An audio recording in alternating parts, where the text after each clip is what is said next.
محترم ناظرین، السلام علیکم ورحمۃ اللہ وبرکاتہ۔ اسلام کی آمد سے پہلے یہ دنیا، خواہ عرب ہوں یا عجم، ایک انتہائی بیکار، لغو، مسخ شدہ زندگی گزار رہی تھی۔ انہوں نے پرستش شروع کر دی تھی اللہ کی، مگر اس کے ساتھ دوسرے دیوی دیوتاؤں کو بھی شریک قرار دے دیا تھا۔ شرک کا نظام پوری دنیا پر حاوی تھا۔ مذہب کے نام پر چند اوہام اور خرافات، رسوم اور روایات کی پرستش ہو رہی تھی۔ ان کی مذہبیت انتہائی جامد، سطحی اور بے روح تھی۔ ان کی اخلاقیات اور ان کی سماجیات پر ان کے مذہب کا کوئی اثر نہ تھا۔ یونانی فلسفے نے خدا کا جو تصور پیش کیا تھا وہ محض خدا کی ذات اور صفات کے تعلق سے اس میں صرف صفات کی نفی تھی، ایجاب نہیں تھا۔ اس فلسفے نے جو کچھ علم، اختیار اور ارادہ جیسی صفات سے خدا کی ذات کو بالکل محروم قرار دے دیا تھا۔ عربوں کے مشرکانہ نظام نے ان کی زندگی کو کھوکھلا کر رکھا تھا اور کسی اعلیٰ تر روحانی قدر کی ان کی زندگی میں کوئی گنجائش باقی نہ رہ گئی تھی۔ روم و ایران کی ترقی یافتہ تہذیبیں انسانیت اور روحانیت سے خالی تھیں۔ ہندوستان، یہاں کا مذہبی خلفشار اور طبقاتی اونچ نیچ نے انسانیت کی بنیادیں ہلا کر رکھ دی تھیں۔ مسلمان اس بیمار ذہنیت، اس بیمار مذہبیت، اس جامد اور بے جان معرفت سے نکل کر ایک واضح، مؤثر، متحرک اور توانا عقیدے تک پہنچے، جس نے ان کے اعضاء اور جوارح کو اور ان کے قلوب کو سب کو متاثر کیا۔ مسلمانوں نے اپنی پوری زندگی کو بدل کے رکھ دیا۔ یہ زندگی دراصل متاثر ہوئی تھی ایک زندگی بخش عقیدہ توحید سے۔ توحید کے معنی ہیں اللہ کو ایک ماننا، اس کی ذات اور صفات میں، حقوق اور اختیارات میں کسی کو ساجھی تسلیم نہ کرنا۔ علامہ ابن خلدون کی یہ رائے اپنی جگہ پر بالکل درست ہے کہ توحید کے بارے میں صرف ایمان یا تصدیق معتبر نہیں ہے۔ کمال توحید یہ ہے کہ انسان کے نفس میں ایک ایسی کیفیت پیدا ہو جائے جس سے وہ بے اختیار اللہ کو اپنی ذات، صفات اور اختیارات میں یکتا مان لے۔ علامہ تھانوی نے کشاف و اصطلاحات الفنون میں توحید کی تعریف میں جو کچھ لکھا ہے وہ بھی اسی سے ملتا جلتا ہے۔ قرآن کریم نے جس خدا کا تصور انسانوں کے دلوں اور دماغوں میں پیوست کیا وہ وحدہ لا شریک ہے۔ اس کے سوا کسی کی یہ حیثیت، مقام اور مرتبہ نہیں کہ اس کی بندگی یا پرستش کی جائے۔ اس کے سوا کوئی بھی خدا کی صفات اور اختیارات رکھتا ہی نہیں کہ اسے معبود ہونے کا حق حاصل ہو۔ عالم الغیب والشہادہ وہی ہے، جو کچھ مخلوقات سے پوشیدہ ہے اس کو بھی وہ جانتا ہے، جو کچھ ان پر ظاہر ہے اس سے بھی وہ واقف ہے۔ اس کے علم سے اس کائنات میں کوئی چیز بھی پوشیدہ نہیں ہے۔ ماضی میں جو کچھ گزر چکا ہے، حال میں جو کچھ موجود ہے اور مستقبل میں جو کچھ بھی ہوگا، ہر چیز اس کو براہ راست معلوم ہے۔ کسی ذریعے علم کا وہ محتاج نہیں ہے۔ وہ خدا رحمان و رحیم ہے۔ وہی ایک ہستی ایسی ہے جس کی رحمت بے پایہ ہے، تمام کائنات پر وسیع ہے اور کائنات کی ہر چیز کو اس کا فیض پہنچتا ہے۔ سارے جہان میں کوئی دوسرا اس ہمہ گیر اور غیر محدود رحمت کا حامل نہیں۔ وہ خدا الملک ہے، اصل بادشاہ وہی ہے۔ ہر شے اس کے تصرف، اس کے اقتدار اور اس کے حکم کی تابع ہے۔ اس کی حاکمیت کو محدود کرنے والی کوئی چیز نہیں۔ قرآن کریم یہ صراحت بھی کرتا ہے کہ وہ ایسا بادشاہ ہے جو قدوس ہے، سلام ہے، مومن ہے، مہیمن ہے، عزیز ہے، جبار ہے، متکبر ہے، خالق ہے، باری ہے، مصور ہے۔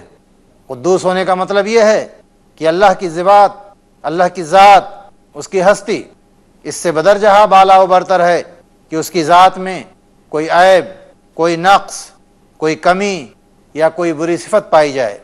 وہ ایک پاکیزہ ترین ہستی ہے جس کے بارے میں کسی برائی کا، کسی کمی کا تصور تک نہیں کیا جا سکتا۔ اللہ رب العزت السلام ہے، سراپا امن و سلامتی۔ اس کی ذات اس سے بالاتر ہے کہ کوئی آفت، کوئی کمزوری یا کوئی خامی اس کو لاحق ہو، یا کبھی اس کے کمال پر کوئی زوال آئے۔ وہ المومن ہے، اپنی مخلوق کو امن دینے والا۔ اس کی مخلوق اس بات سے بالکل محفوظ ہے کہ کبھی اس پر ظلم کرے گا، اس کا حق مارے گا، اس کے ساتھ ناانصافی کرے گا، یا اس کا بدلہ ضائع کر دے گا، یا اس کے ساتھ کیے ہوئے وعدوں کی خلاف ورزی کرے گا۔ اللہ المہیمن ہے، اس کا مطلب یہ ہے کہ وہ نگہبانی اور حفاظت کرنے والا ہے۔ وہ شاہد ہے اور دیکھ رہا ہے کہ کون کیا کر رہا ہے، اور لوگوں کی ضروریات اور حاجات پوری کرنے کا اس نے بیڑا اٹھا رکھا ہے۔ وہ العزیز ہے، وہ زبردست ہے جس کے مقابلے میں کوئی سر نہیں اٹھا سکتا، جس کے فیصلوں کی مخالفت کرنا کسی کے بس میں نہیں ہے، اور جس کے آگے سب بے بس ہیں، بے زور ہیں۔ اللہ رب العزت الجبار ہے، وہ اپنی کائنات کا نظم بزور درست رکھنے والا، اپنے ارادے کو جو سراسر حکمت پر مبنی ہوتا ہے جبراً نافذ کرنے والا ہے۔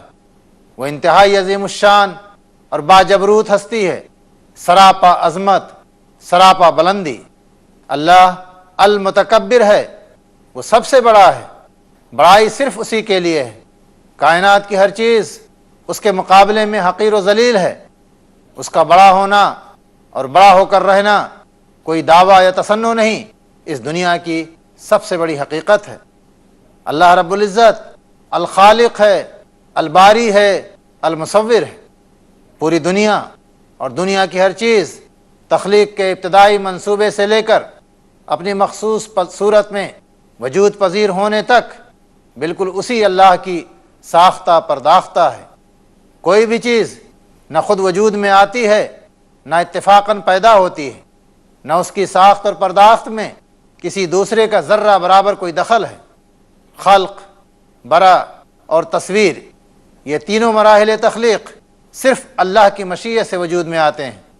خلق کے معنی ہیں تقدیر اور منصوبہ سازی کے، برا کے معنی ہیں جدا کرنا، چاک کرنا، پھاڑ کر الگ کر دینا، اور تصویر کا مطلب ہے اس کی آخری مکمل صورت بنانا۔ ان تینوں تخلیق کے مراحل میں اللہ کے کام اور انسانی کاموں کے درمیان سرے سے کوئی مشابہت نہیں۔ انسان کا کوئی منصوبہ ایسا نہیں ہے جو سابق نمونوں سے ماخوذ نہ ہو، مگر اللہ کا ہر منصوبہ بے مثال، لازوال اور اپنی ایجاد ہے۔ مصور اللہ ہے، اس نے ہر جنس، ہر نوع اور ہر فرد کی صورت بنائی ہے اور لاجواب بنائی ہے۔ کبھی ایک صورت کی ہو بہو کوئی تکرار نہیں ہوئی۔ اللہ کی وحدانیت، اللہ کی ذات و صفات کی انتہائی خوبصورت تصویر کشی ایک تو سورہ بقرہ میں آیت الکرسی آیت 255 اور دوسرے سورہ حشر میں۔ سورہ حشر میں اللہ فرماتا ہے هو اللہ الذی لا الہ الا هو عالم الغیب والشہادہ هو الرحمن الرحیم هو اللہ الذی لا الہ الا هو الملک القدوس السلام المؤمن المہیمن العزیز الجبار المتکبر سبحان اللہ عما یشرکون هو اللہ الخالق البارئ المصور له الاسماء الحسنى یسبح له ما فی السماوات والارض وهو العزیز الحکیم۔ آیت 21 سے 24۔ وہ اللہ ہی ہے جس کے سوا کوئی معبود نہیں، غائب اور حاضر ہر چیز کا جاننے والا۔ وہی رحمان ہے، وہی رحیم ہے۔ وہ اللہ ہی ہے جس کے سوا کوئی معبود نہیں۔ وہ بادشاہ ہے، نہایت مقدس، سراسر سلامتی، امن دینے والا، نگہبان، سب پر غالب، اپنا حکم بزور نافذ کرنے والا، بڑا ہی ہو کر رہنے والا۔ پاک ہے اللہ اس شرک سے جو لوگ کر رہے ہیں۔ وہ اللہ ہی ہے جو تخلیق کا منصوبہ بنانے والا، اس کو نافذ کرنے والا اور اس کے مطابق صورت گری کرنے والا ہے۔ اس کے لیے بہترین نام ہے۔ ہر چیز جو آسمانوں اور زمین میں ہے اس کی تسبیح کر رہی ہے۔ وہ زبردست ہے، وہ حکیم ہے۔ توحید کا یہ تصور جس کو قرآن کریم نے بیان کیا ہے، علماء اسلام نے اس کو 3 ڈائمنشنز میں، 3 مختلف جہتوں میں اس کا تعارف کرایا ہے۔ ایک توحید ہے جو توحید فی الذات کہلاتی ہے، یعنی اللہ رب العزت اپنی ذات میں ایک ہے، نہ اس کی کوئی اولاد ہے نہ وہ کسی کی اولاد ہے، تمام دنیاوی رشتوں قرابتوں سے بالکل ماوراء ہے۔ دوسری توحید فی الاسماء والصفات، جتنے اچھے نام ہیں، جتنی اچھی خوبیاں ہیں، جتنی صفات ہیں، وہ صرف اللہ رب العزت کے اندر پائی جاتی ہیں۔ کوئی ان ناموں میں، ان صفات میں اللہ کا شریک نہیں ہے۔ تیسری توحید کی قسم ہے توحید فی الحقوق والاختیارات۔ اللہ کے جتنے حقوق ہیں، اس کے جو اختیارات ہیں، قرآن کریم میں بیان ہوئے ہیں، اور اللہ کے رسول صلی اللہ علیہ وسلم نے احادیث مبارکہ میں ان کی وضاحت کر دی ہے۔ ان میں اللہ وحدہ لا شریک ہے۔ ان حقوق اور ان اختیارات میں کوئی دنیا کا بادشاہ، حاکم اعلیٰ، کوئی اسمبلی، کوئی پارلیمنٹ، کوئی انسانوں کا گروہ یا پوری دنیا کے عوام الناس ان حقوق اور ان اختیارات اور ان صفات میں شریک نہیں ہیں۔ اللہ رب العزت اپنی ذات میں بھی یکتا ہے، اپنے اسماء و صفات میں بھی یکتا ہے، اپنے حقوق اور اختیارات میں بھی یکتا ہے۔ اپنی ذات و صفات اور اپنے حقوق و اختیارات میں اللہ کی حقانیت، اس کی وحدانیت، اس کی یکتائی، اس تصور نے جب عربوں کے مشرکانہ عقیدے کی جگہ لی تو ان عربوں کی کایا پلٹ ہو گئی، ان کے دل و دماغ بدل گئے، فکر اور سوچ کے دھارے بدل گئے، شب و روز کی مصروفیات بدل گئیں، نظام بدل گیا، معاشرہ بدل گیا، انسانی تعامل کے پیمانے بدل گئے، زندگیوں میں انقلاب آیا، اعضاء و جوارح میں ایمان پیوست ہوا، رگ و ریشے میں یقین سرایت کیا۔ اب جاہلیت کے جراثیم ختم ہوئے، انہیں جاہل اور بے تہذیب عربوں سے ایمان و یقین، صبر و شجاعت کے ایسے حیرت انگیز واقعات رونما ہوئے کہ آج بھی دانتوں تلے اگلی دبائے بیٹھے ہیں۔ یہ سب کے سب انگشت بدندہ ہیں۔ اتنا بڑا انقلاب تاریخ میں کیوں کر رونما ہوا؟ توحید کے اس عقیدے نے انسانوں کی اخلاقی و نفسیاتی تربیت کا ایسا زبردست موٹیو، محرک عطا کیا کہ ان کے اندر اعلیٰ درجے کی قوت ارادی، نفس کا محاسبہ، اپنے ساتھ انصاف کرنے کی قوت پیدا ہوئی۔ انہوں نے نفس کی تمام ترغیبات پر، اپنی اخلاقی لغزشوں پر پوری کامیابی کے ساتھ اخلاقی فتح حاصل کی، اور یہ ایسی فتح تھی جو دنیا میں کسی انسان، کسی قوم اور کسی تہذیب کو حاصل نہیں ہوئی۔ دنیا جہاں کو فتح کرنا آسان ہے، اپنے نفس کو قابو میں کرنا اور اسے اپنا ماتحت بنا لینا دنیا کا سب سے مشکل کام ہے۔ اگر کبھی انسانی تقاضوں کے تحت کسی آدمی سے کوئی غلطی ہو گئی تو قانون کے گرفت میں نہ آنے کے باوجود یہی عقیدہ توحید اس کے لفظ لوامہ کو جھنجھوڑتا، اندر کا ضمیر چین کی سانس نہ لینے دیتا، پریشان کن خیالات کا سیلاب امڑنے لگتا، اس گناہ کی یاد میں اس کی رات کی نیندیں حرام ہو جاتی، یہاں تک کہ وہ شخص خود قانون کے سامنے اقرار جرم کرتا، سخت سے سخت سزا کے لیے اپنے آپ کو پیش کر دیتا تاکہ وہ اللہ کی ناراضگی سے بچ سکے، دنیا میں سزا بھگت کر آخرت کی سزا سے اپنے کو بچا لے۔ معتبر مورخین نے اسلامی تاریخ کے ایسے واقعات پیش کیے ہیں جن کی نظیر اسلام کی تاریخ کے علاوہ کہیں نہیں مل سکتی۔ انہی واقعات میں سے حضرت ماعز بن مالک اسلمی رضی اللہ عنہ کا واقعہ بھی ہے۔ امام مسلم نے اپنی جامع صحیح میں اسے نقل کیا ہے۔ رسول اللہ صلی اللہ علیہ وسلم کی خدمت میں وہ حاضر ہوئے اور کہنے لگے اے اللہ کے رسول مجھے پاک کر دیجیے۔ اللہ کے رسول نے فرمایا جاؤ اللہ سے معافی مانگو۔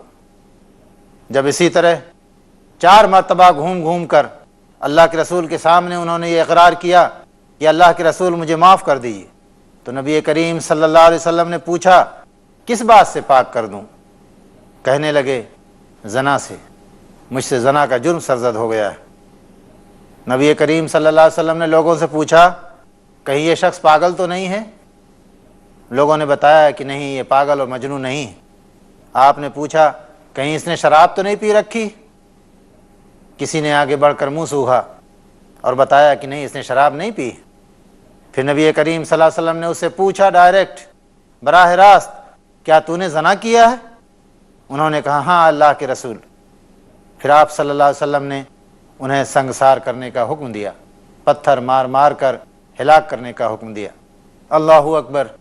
ایک مجرم، رات کی تنہائیوں میں اس سے غلطی ہوتی ہے، قانون کا کوئی ڈر نہیں ہے، پولیس کا خوف نہیں ہے، معاشرے کا دباؤ نہیں ہے، خود بخود اللہ کے حضور کے سامنے آ کر اپنے گناہ کا اقرار کرتا ہے اور یہ درخواست کرتا ہے کہ دنیا میں سزا دے دیجئے، مجھے پاک کر دیجئے، میں آخرت کی سزا سے بچنا چاہتا ہوں۔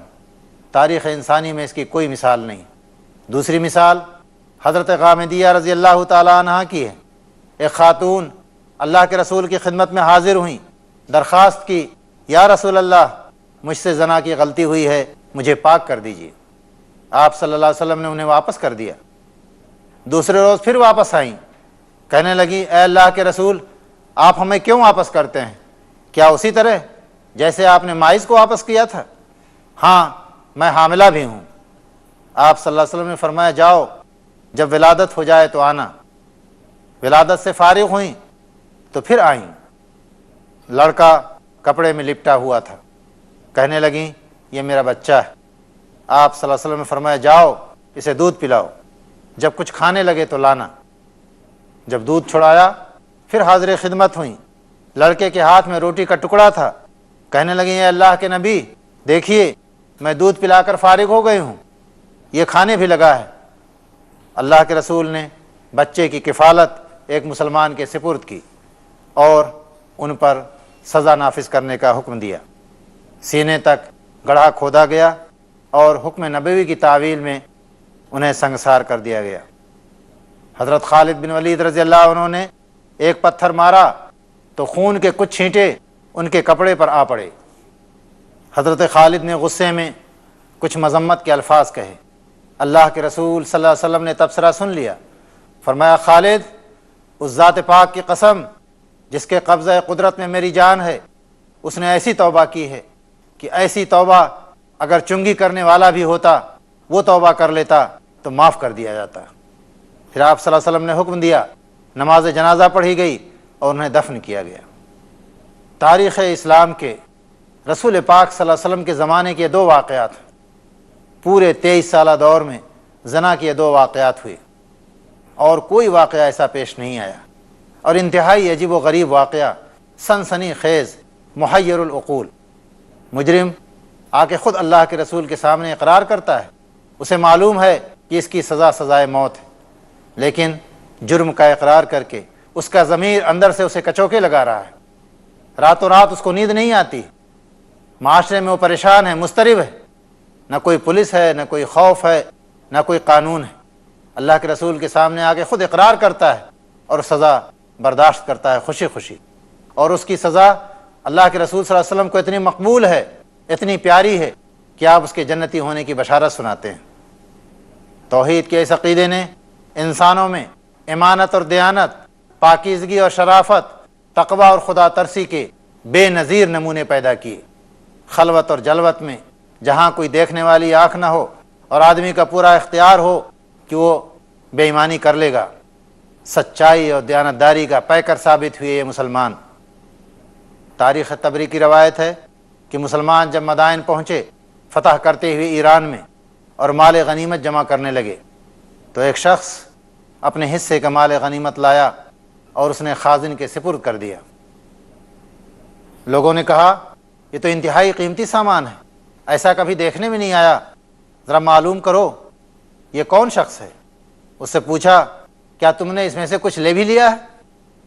اس نے جواب دیا خدا کی قسم اگر اللہ کا معاملہ نہ ہوتا تو تمہیں اس کی خبر بھی نہ ہوتی۔